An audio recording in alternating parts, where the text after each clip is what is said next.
예, 계속하겠습니다. 자, 앞에서 설명한 개념들이, 그렇게 이제 처음 듣는 여러분들한테는 이렇게 간단한 개념들은 아니긴 할 텐데, 또 이렇게 좀 관심 있는 분들은, 예를 들어서 그 번역한 책 있죠? 개와 고양이의 진단검사의학이란 책이 있습니다. 그 책에 1장에 많은 내용들이 디테일하게 있으니까 한번 보시길 바라고요. 자, 그러면 이제 우리가 장비도 준비가 됐고, 뭐, 레퍼런스 레인지까지 얘기했는데, 그렇지만 이제 우리가 또 따져봐야 되는 부분이 있습니다. 그렇죠? 이건 이제 아까 앞에서 얘기한 그 프리 어널리티컬 에러 부분에서 역시 이제 시료와 관련된 부분인데, 아까 앞에서는 이제 튜브와 관련된 내용을 제가 설명을 드렸죠. 근데 그 튜브와 관련된 거 말고도 튜브가 잘 됐어도, 자, 굿 샘플을 또 얻어야 되는데, 굿 샘플. 자, 외국의 사례긴 하지만, 그 랩에 의뢰된 시료 중에서 그 양질의 시료는 27%밖에 안 됐어요. 대부분 뭐 황달이 있거나 용혈이 있거나 지질혈증이 있거나 두 가지 같이 섞여 있거나 이런 문제가 거의 뭐 73%나 됐습니다. 그러니까 이게 참 어려운 거죠. 그렇죠? 물론 여러분들이 임상에서 현장 검사하게 된다 그러면은 현장 검사하게 된다 그러면은 뭐 용혈 부분은 또 어떻게 보면 또 많이 줄일 수도 있어요. 이제 왜냐면은 시료가 이렇게 이제 지질혈증이 있다 그러면은 또 이게 적혈구 멤브레인이 취약해져 가지고 또 용혈이 잘 일어나거든요. 예, 그렇기 때문에 그러나 이제 이것은 이동 과정 중에서 나타날 수 있는 그 변화이기 때문에 만약에 랩에서 자체적으로 검사한다 그러면 또 그다음 아까도 말씀드렸지만 웨 타입하고 드라이 타입이 있는데 그렇죠. 드라이 타입이 그래도 이런 간섭에 대한 영향이 좀 그나마 좀 낮으니까 네, 또 랩에서 검사하시면 그래도 좀 더 나을 수도 있다. 아시겠죠? 자, 첫 번째는 뭐냐면 이제 절식을 제대로 했는가. 그렇죠? 최소한 8시간에서 12시간까지는 우리가 이제 절식을 하라고 하죠. 그렇죠? 예, 자, 절식을 해야 되는 이유는 뭐겠습니까? 그렇죠?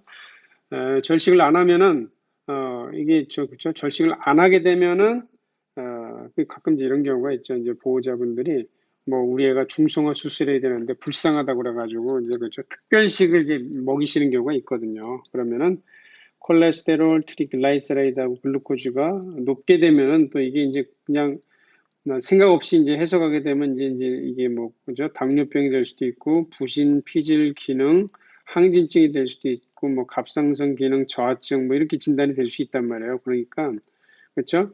그런데 절식을 하게 되면은 이것은 그렇죠? 절식을 제대로 안 한 경우에는 이 값이 올라갈 수도 있습니다. 그러니까 여러분들도 신체 검사할 때 항상 얘기하잖아요. 그렇죠? 절식 제대로.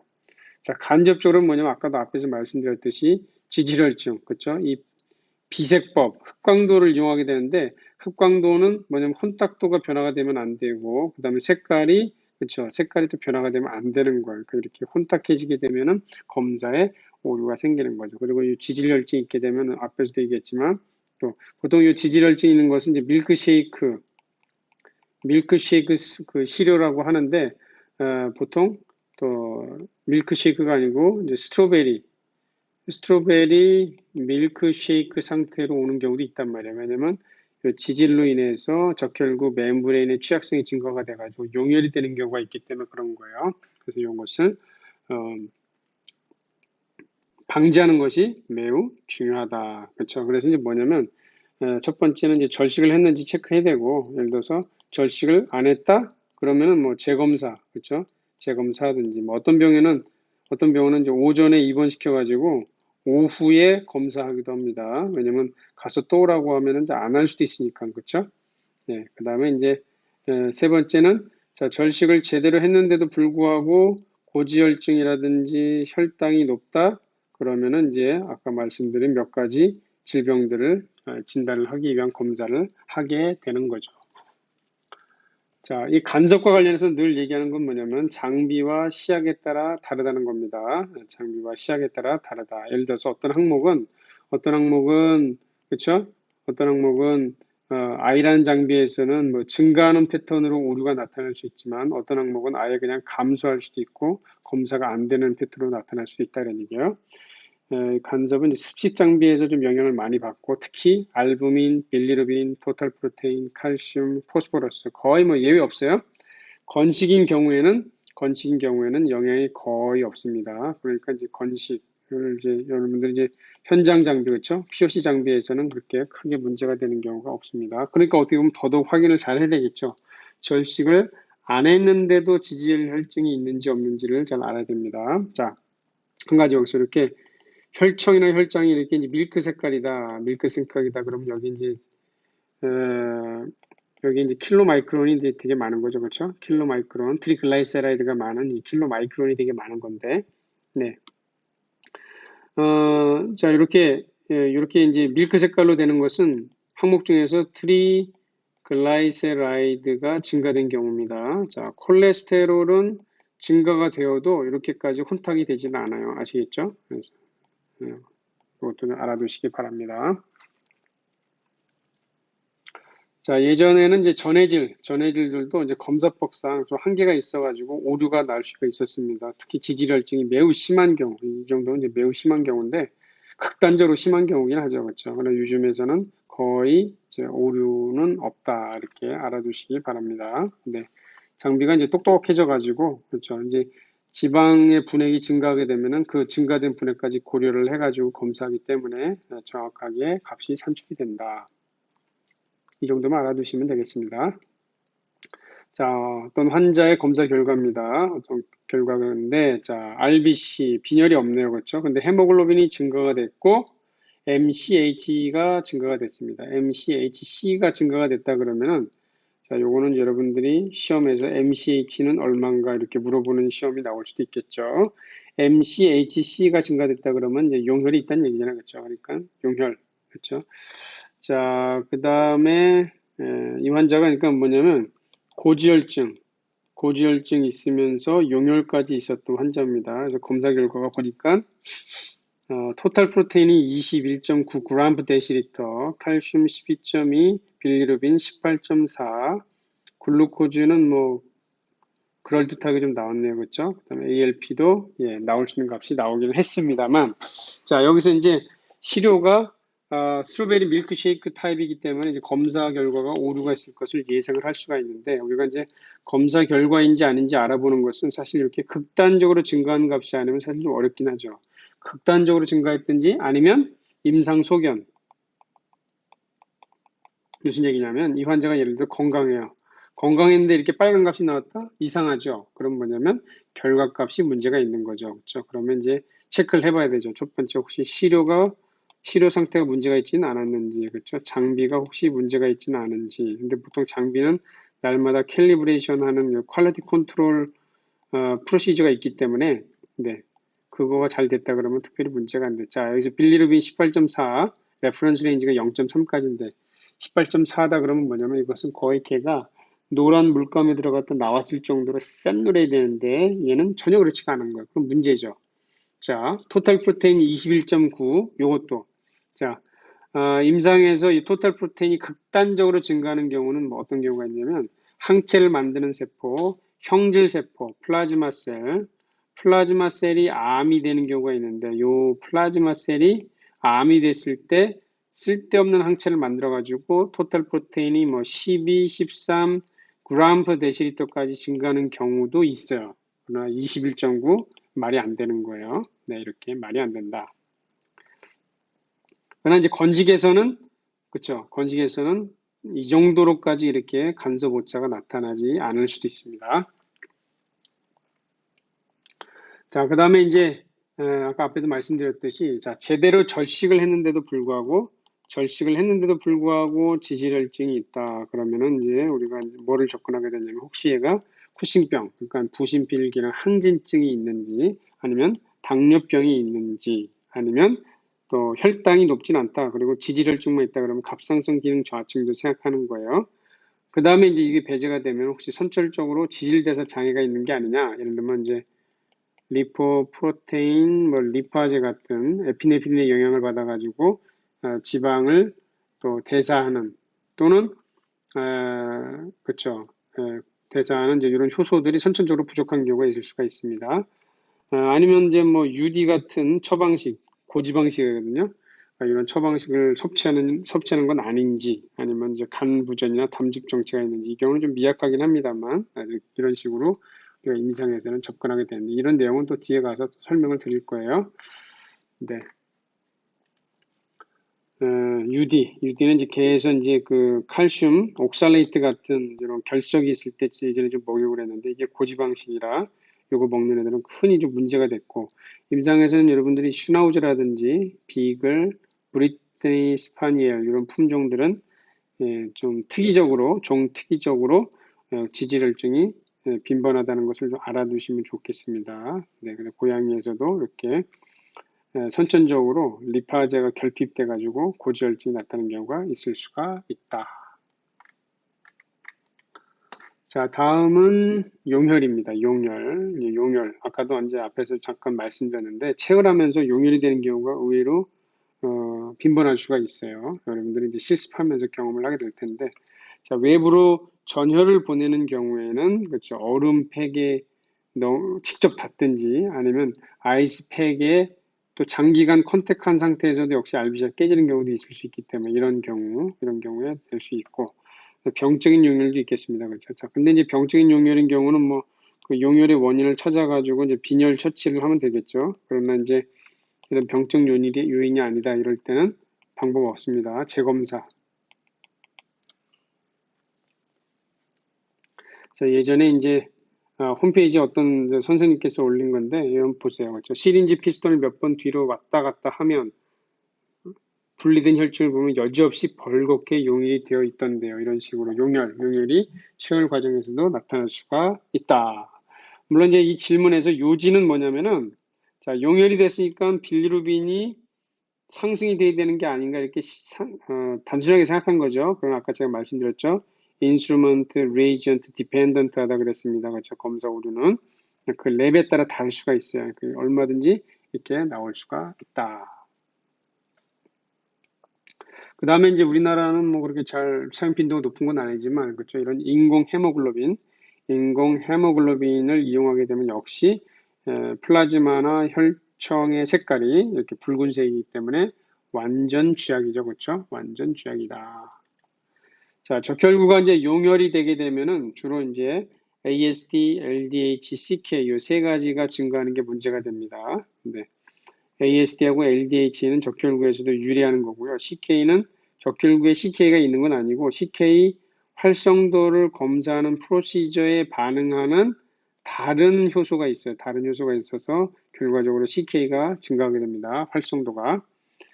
효소에 대해서는 이제 활성도라는 표현을 쓰게 됩니다. 농도 증가가 아니고 활성도가 증가했다. 그래서 이 세 가지가 증가할 수 있고요.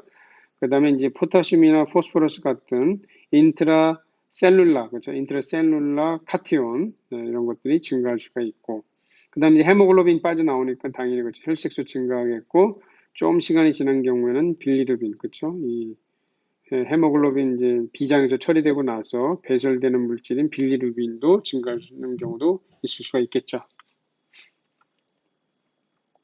자, 인스트루먼트 리에이전트 디펜던트이긴 한데 뭐 너무 시비하니까 이런 상황은 안 만드는 게 상책이죠. 그렇죠? 습식이나 건식이나 다 여러 가지 항목에서 영향을 받는다. 그래서 용혈이 확실하다. 그럴 때는 방법이 없습니다. 그냥 다시 검사하셔야죠. 뭐 그렇죠?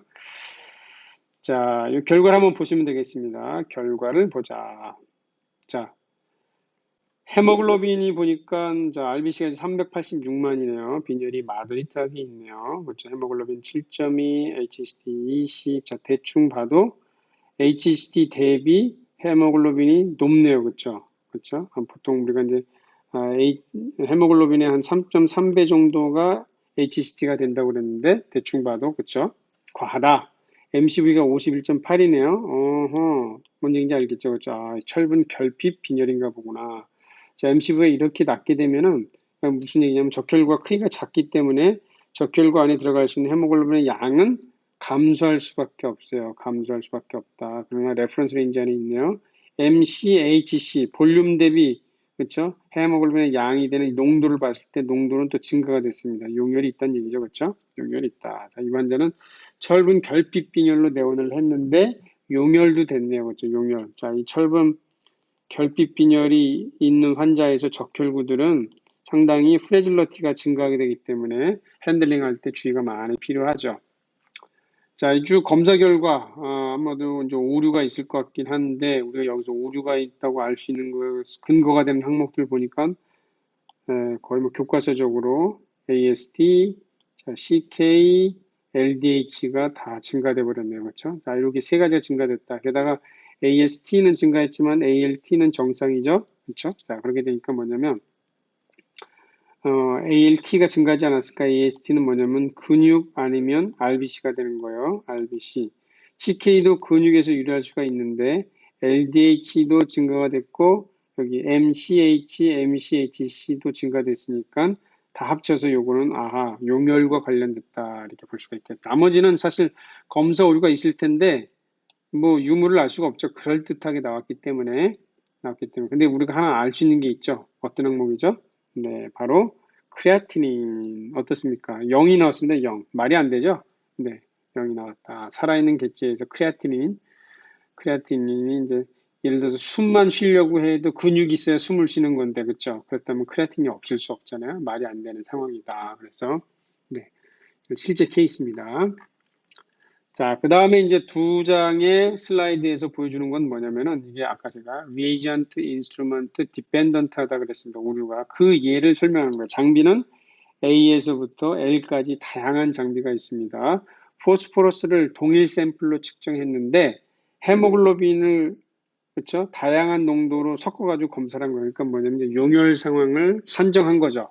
자, 그렇게 했을 때 그렇죠? 자, 이렇게 에, 헤모글로빈 농도가 증가할 때, 그러니까 뭐 용혈이 심할수록 결과값이 그렇죠. 어떤 장비들은 증가하고 어떤 장비들은 감소한다. 그렇죠? 예. 자, 근데 재밌는 건 뭐냐면 특히 F 장비는 그렇죠. 모나크라는 장비인데 거의 뭐 영향이 없네요. 그렇죠? 이야, 이런 아주 우수한 장비도 있습니다.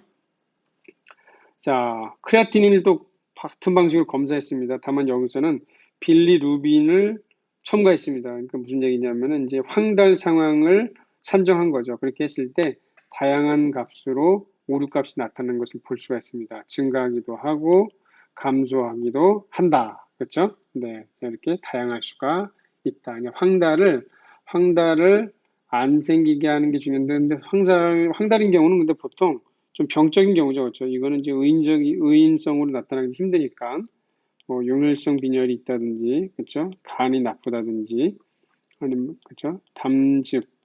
담관계통에 문제가 있든지, 이렇게 할 때 이제 황달이 생길 수가 있겠죠. 이건 이제 개에서 얘기고, 자, 고양이에서는 사실 뭐, 빌리루빈이 올라가는 경우가 너무나 많습니다. 너무나 많기 때문에, 요 황달에 대한 간섭 효과에 취약한 장비들은 운영하게 되면은 좀 어려움이 좀 있겠죠.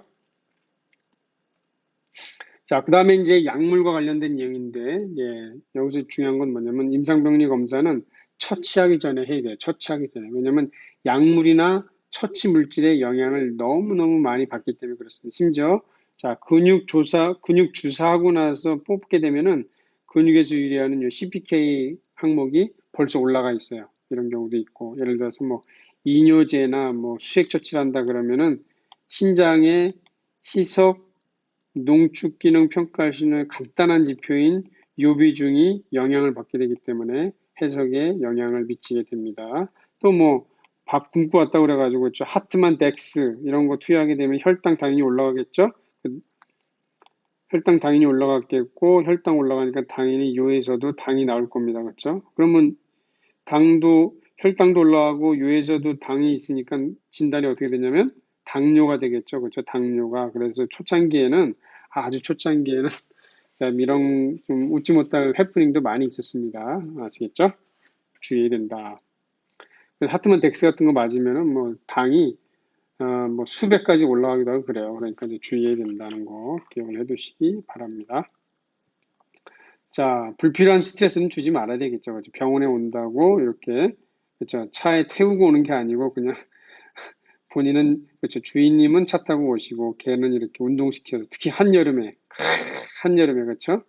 한여름에 또 이렇게 하면은 걔가 병원에 와서 검사하게 되면 좀 힘들겠죠. 그리고 이런 불필요한 이런 것은 이제 뭐 스트레스 주는 차원이 아니고 그렇죠? 가혹행위죠. 이런 건 가혹행위.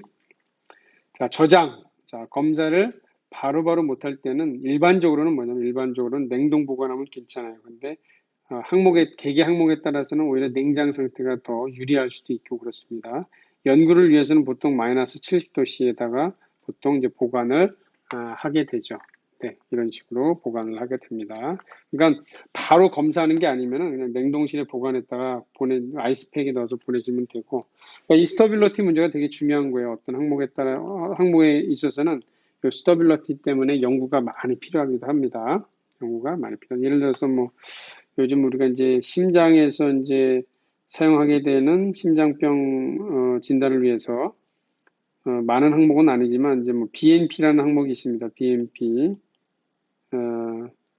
프로 BNP라는 브레인 나트리우레틱 펩타이드라는 항목인데, 자, 요 항목이 보니까 스터빌러티 문제가 있는 거예요. 스터빌러티. 그 다음에 이것을 혈청으로 검사할 때하고 혈장으로 검사할 때도 문제가 있고, 그 다음에 이제 뭐 냉장 보관하지 않고 예를 들어서 실온에 방치하게 되면은 결과값이 시간이 지나면서 이게 감소하는 경향이 있다. 뭐 이런 게 또 있고 그렇습니다. 그러니까 이런 특수한 항목들에 대해서는 요 안정성과 관련해서 연구를 많이 하게 되죠. 그래서 요거를 극복할 수 있는 방법이 뭔가 좀 회사에서 이제 연구를 해가지고 임상에서 활용할 수 있도록 이렇게 조정을 하는 단계가 반드시 필요하게 됩니다. 자, 그래서 첫 시간 다시 한번 이제 쭉 훑어드리면은 처음에 얘기한 것이 그쵸? 그 여러 가지 검사 항목은 인저리 마커와 멜펑션 마커로 구분할 수 있다 설명을 드렸죠. 자세한 거는 뒤에 가서 또 설명을 드릴 것이고.